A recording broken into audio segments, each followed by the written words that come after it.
Hola, buen día, alumnos. Aquí nos encontramos una vez más desde la Cátedra de Cirugía B de la Universidad Nacional de La Plata para presentar, en este caso, tumores hepáticos malignos en general.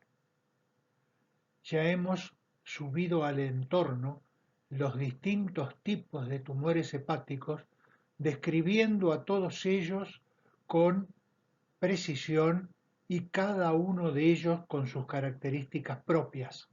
Pero como hay que hacer una clase más compacta, vamos a presentar hoy los tumores hepáticos malignos a través del ejemplo de tres tipos de tumores que comparten la mayoría, inclusive los otros que no están aquí, la misma clínica, los mismos métodos de diagnóstico y similares procedimientos para el tratamiento.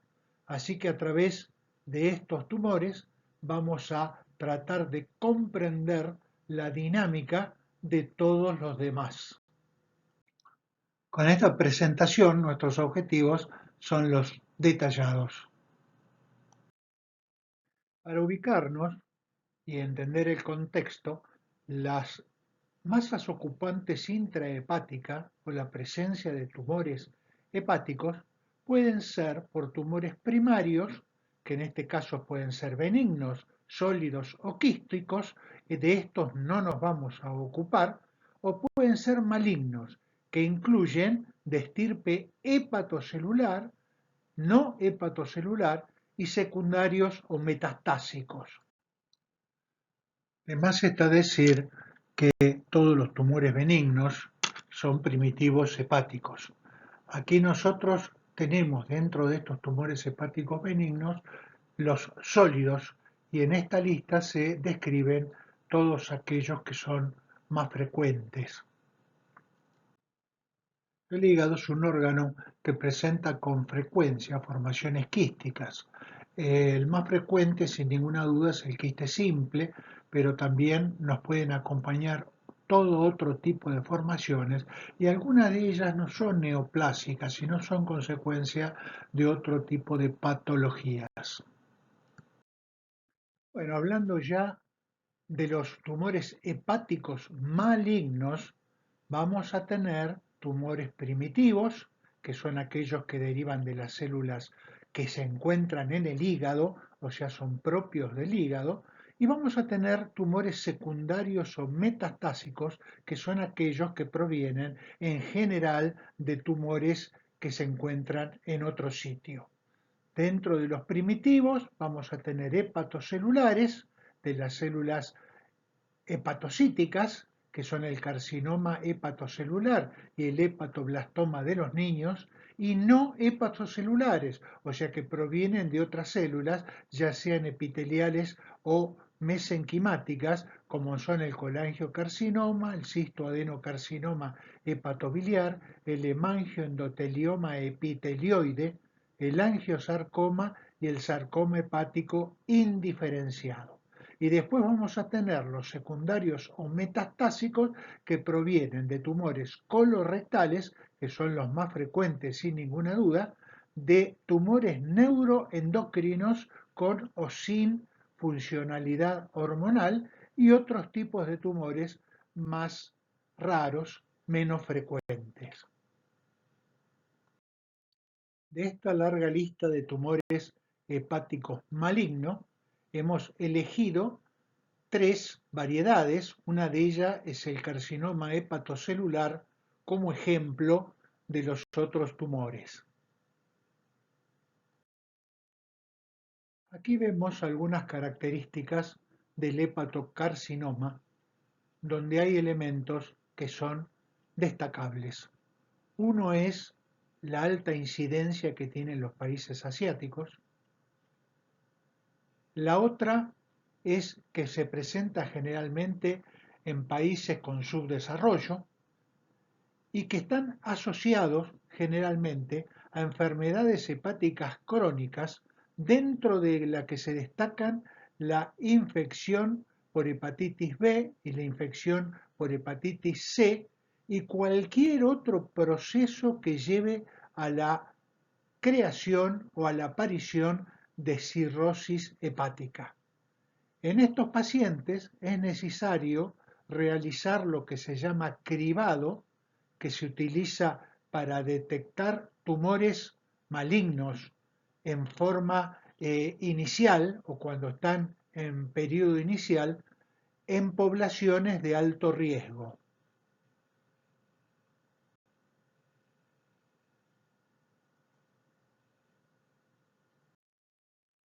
Tenemos una diapositiva que nos muestra varias cosas. Esto es un segmento de hígado donde se ve la presencia de un tumor de gran tamaño con otro más pequeño que se encuentra hacia la izquierda, que son los carcinomas hepatocelulares con origen multicéntrico, y además vemos que se asientan sobre un parénquima hepático con un cuadro de cirrosis avanzada.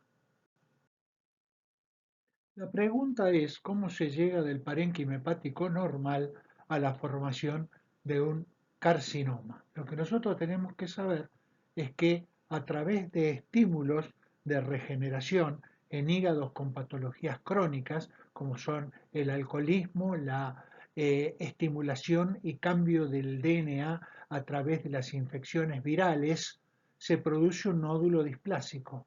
Eso lleva posteriormente a una hiperplasia adenomatosa y finalmente estos nódulos macroregenerativos se transforman a través de angiogénesis en tumores malignos o carcinoma hepatocelular. Lo que nosotros tenemos que decir que estos tumores se nutren a través de la arteria hepática en vez de la vena porta como hace la mayoría del hígado, lo que se aprovecha para inyectar sustancias antineoplásicas por la arteria hepática. Acá tenemos que la infección por hepatitis B aumenta 100 veces la posibilidad de desarrollar uno de estos tumores y que cualquier medida de vacunación o utilización de medidas antivirales va a bloquear la transmisión y seguramente disminuir la incidencia de este tipo de tumores. Esta diapositiva nos da otras relaciones de la cirrosis con el carcinoma hepatocelular.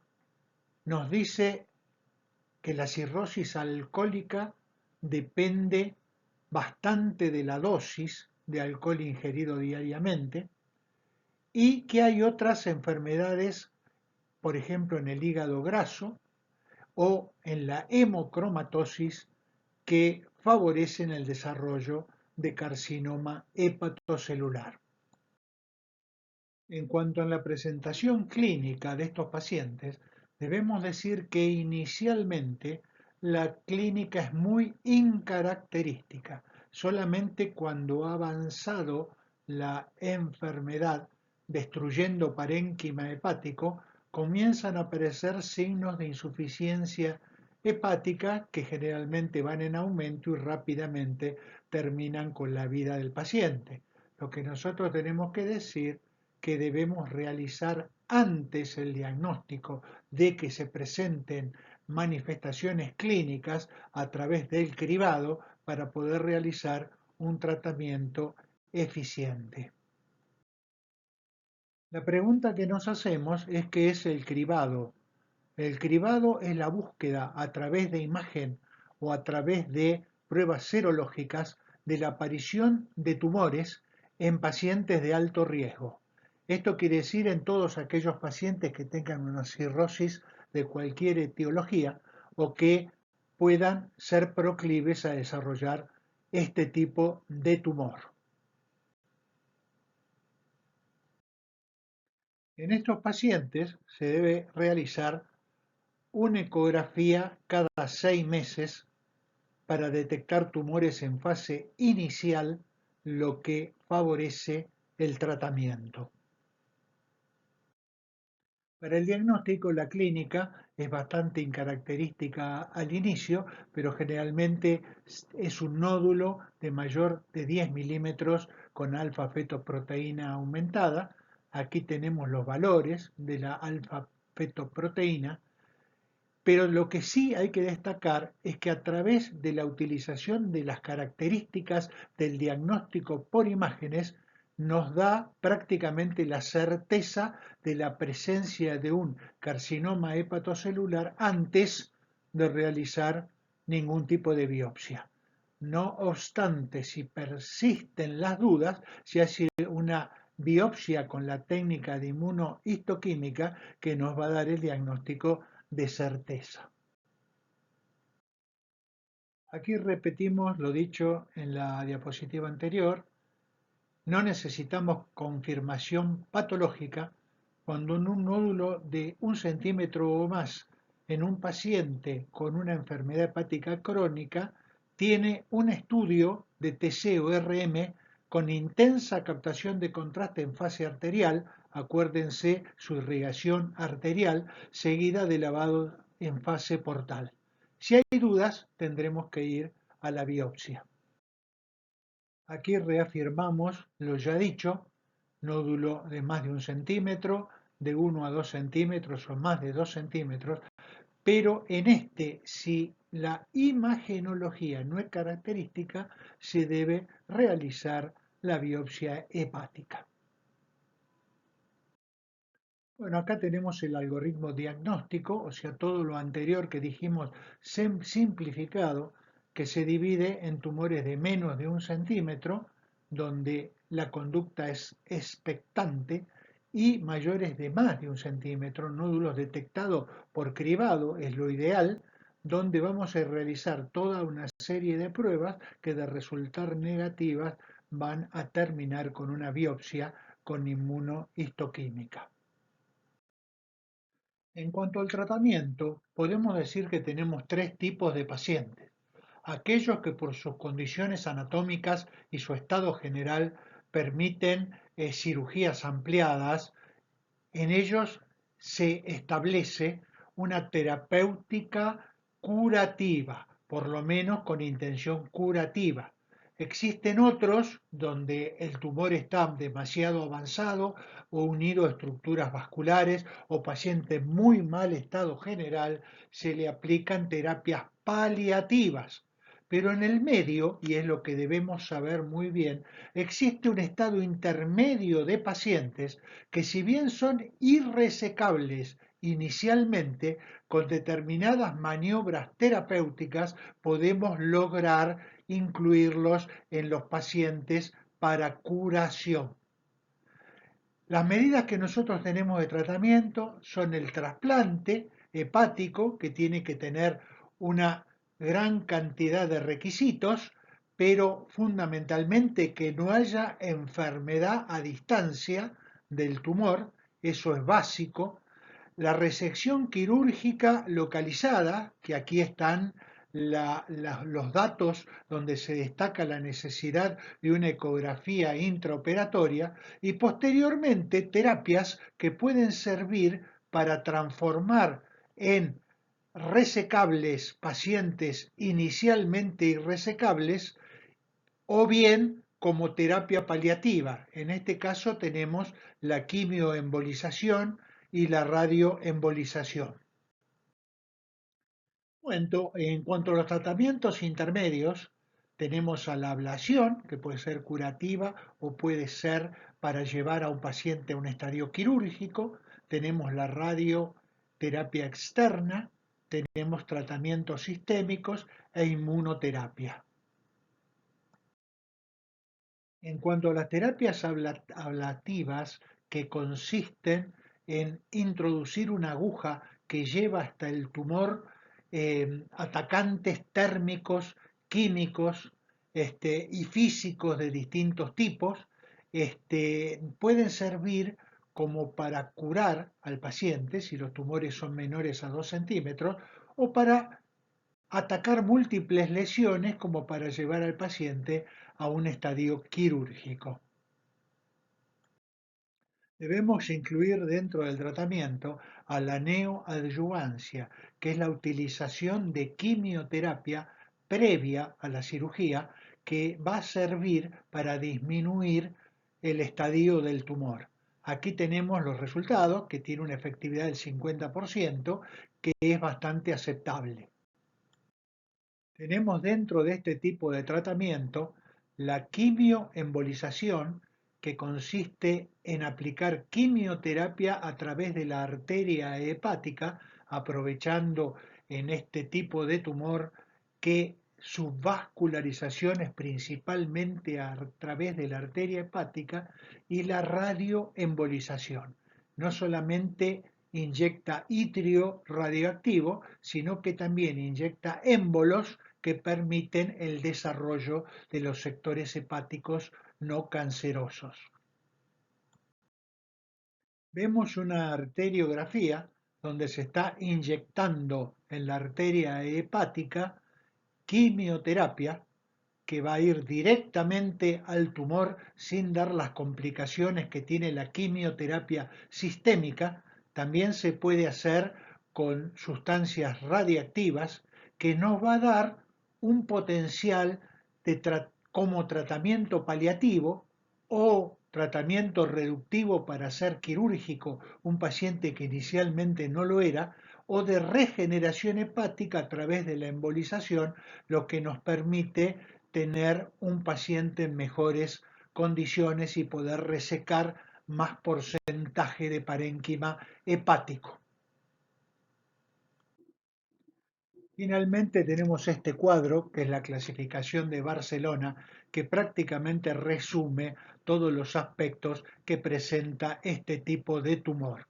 Inicialmente tenemos la estadificación, el pronóstico y el tratamiento, que nos va a permitir decidir qué hacer con estos pacientes, y vemos que van de estadios muy iniciales a estadios terminales. Nos indica abajo cuál es el tratamiento adecuado, nos indica cuáles son los tratamientos que tienen impacto en la supervivencia, o sea, lo que son realmente efectivos, y la supervivencia de los tumores iniciales, que es superior a 5 años los iniciales, de 2 a 5 años en los intermedios, 1 año en los avanzados y prácticamente nada en los terminales. Aquí entonces finalizamos en esta última diapositiva del hepatocarcinoma, indicando por otra clasificación cuáles son las tasas de supervivencia relativa a 5 años. Bueno, empezamos con otro tumor. Analizaremos como ejemplo de tumor mesenquimático, continuando con la presentación de tumores significativos. Acuérdense que son muchos más que pueden recoger y revisar en el entorno. Tenemos este angiosarcoma, que es un tumor hepático primitivo, o sea que es de las células que están en el hígado, maligno, pero que no deriva de los hepatocitos, por lo que es no hepatocelular. Es un sarcoma que se origina en las células endoteliales del hígado. Tenemos que decir que es altamente agresivo, aunque es relativamente raro. En cuanto a su etiología es desconocida, pero ha sido vinculado a distintas sustancias químicas que podrían de alguna manera incentivar su desarrollo. Tiene mutaciones genéticas importantes. Su clínica en general es inespecífica y suele ser detectado en etapas avanzadas, dada la gran velocidad de evolución que posee. En cuanto al diagnóstico diferencial, se plantea con otros sarcomas, ya sea metastásicos, probablemente metastásicos, y el método de diferenciación entre los mismos, aunque no tiene una gran relevancia en el tratamiento o en la evolución, es la identificación a través del método de inmunohistoquímica por la biopsia, por supuesto. Y para ir finalizando, nombraremos solamente el sarcoma indiferenciado con origen en las células mesenquimáticas del hígado, que es igual a cualquier otro angiosarcoma originado en otro lugar. En cuanto al tratamiento, si es resecable, se puede utilizar un tratamiento quirúrgico al cual se asocia radioterapia. La quimioterapia no se saben muy bien los efectos y se aplica también inmunoterapia y medicación antidiana. Lo que nosotros sabemos es que en menos de 12 meses la mayoría de los pacientes mueren por falla hepática y sangrado masivo abdominal. El trasplante que se ha realizado en los casos que se ha podido ha tenido malos resultados. Ingresamos al último capítulo de los tumores hepáticos malignos, en este caso tumores que son secundarios a carcinomas o sarcomas u otro tipo de tumores que están en otro lugar del organismo, pero han ido a colonizar al hígado. Acuérdense que el hígado es un filtro extraordinario de sangre, por lo que las células neoplásicas van a ir a parar en un gran porcentaje a este tejido. Algunas de ellas lo colonizan, empiezan a desarrollar en forma de nódulos únicos o múltiples y finalmente terminan acabando con la vida del paciente. Dentro de las metástasis hepáticas, nosotros tenemos la de carcinoma colorectal, que es la que vamos a charlar ahora. Tenemos las metástasis de tumores neuroendocrinos que pueden tener manifestaciones de tipo hormonal y finalmente otros tumores que no son ni colorectales ni neuroendocrinos, que los hemos clasificado como otros tumores. Nosotros hablaremos solamente de las metástasis hepáticas del carcinoma colorectal por ser las más frecuentes y por ser también significativas en el estudio de las otras.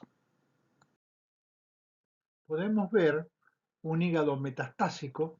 No todos los hígados son así de impresionantes, sino a veces puede haber una o dos o más metástasis, pero evidentemente es un problema de muy difícil tratamiento.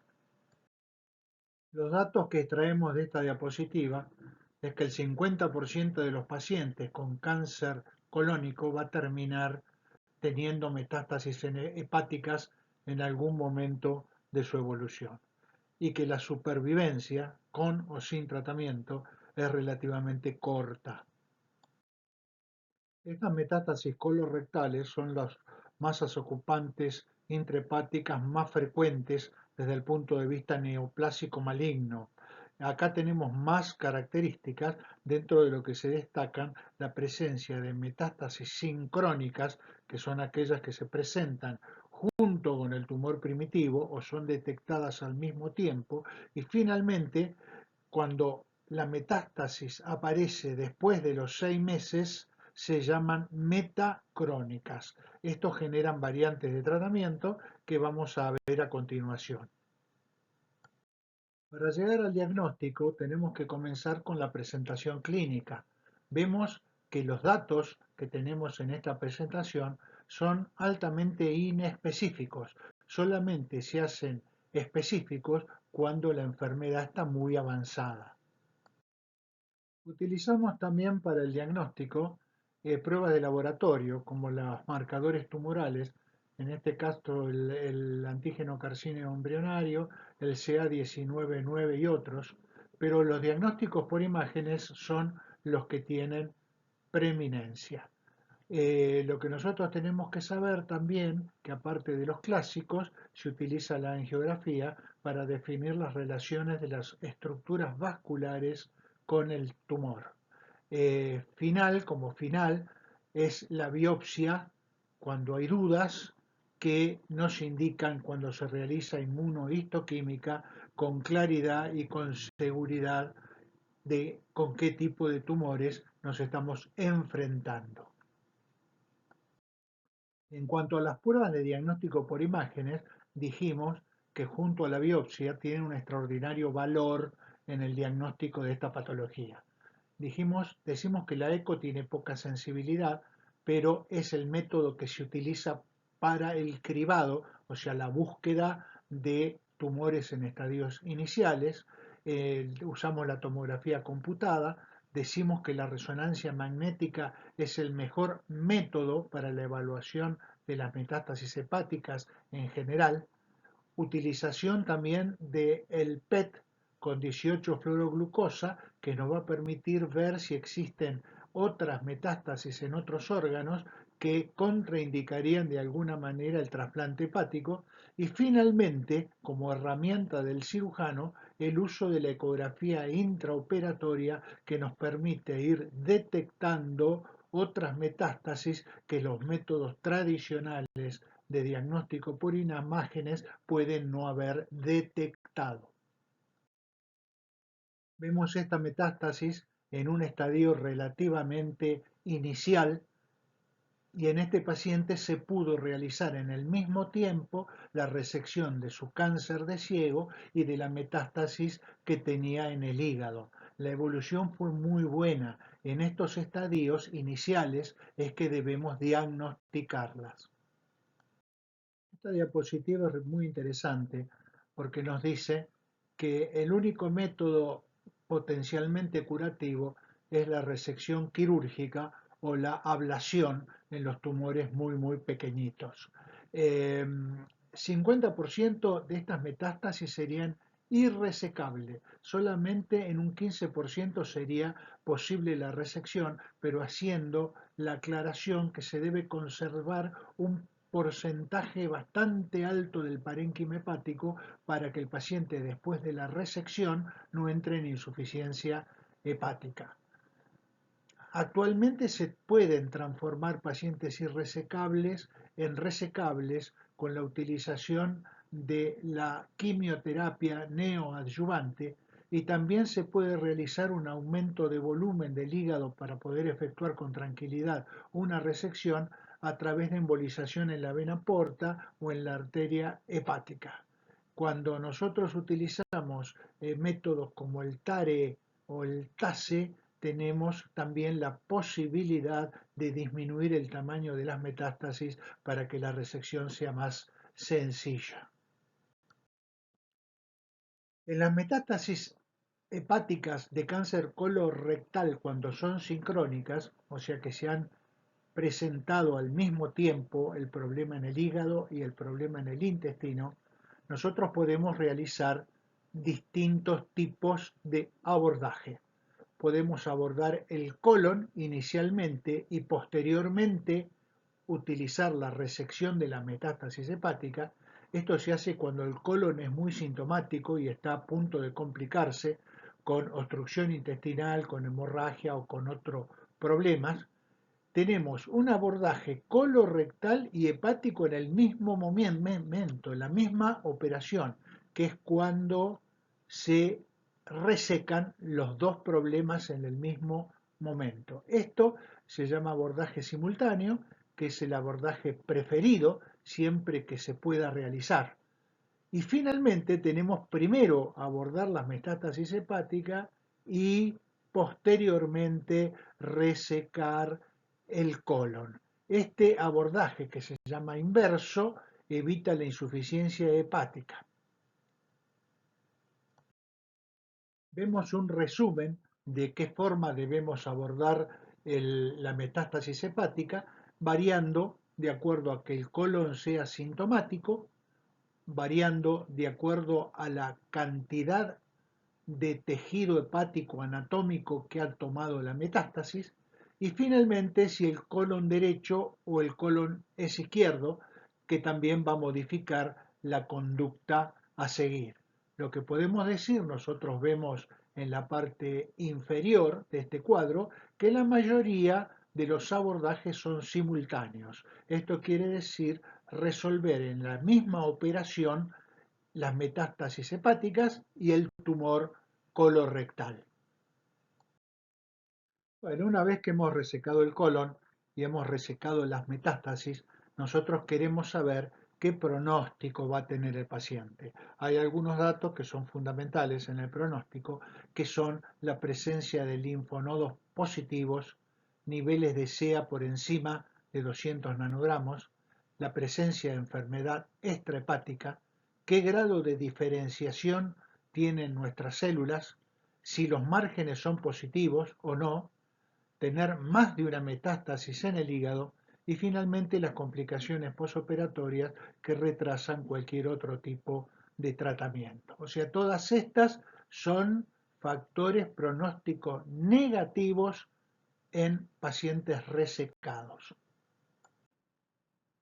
Bueno, para referirnos a algunas conclusiones que engloben a todos los tumores hepáticos malignos del hígado, primitivos, hepatocelulares o primitivos no hepatocelulares, podemos decir en general que son neoplasias agresivas, algunos muy acompañados de enfermedad hepática crónica subyacente. O sea que nos encontramos con dos enfermedades, la de la enfermedad crónica más la presencia de un cáncer, que son muy heterogéneos desde el punto de vista morfológico, fenotípico y molecular, y que dificulta esto el tratamiento efectivo.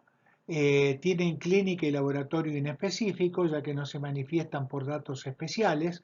La resección quirúrgica completa o el trasplante hepático es una alternativa potencialmente curativa en estados iniciales. Por eso hay que tratar de realizar los diagnósticos lo más temprano posible, como muchas otras patologías.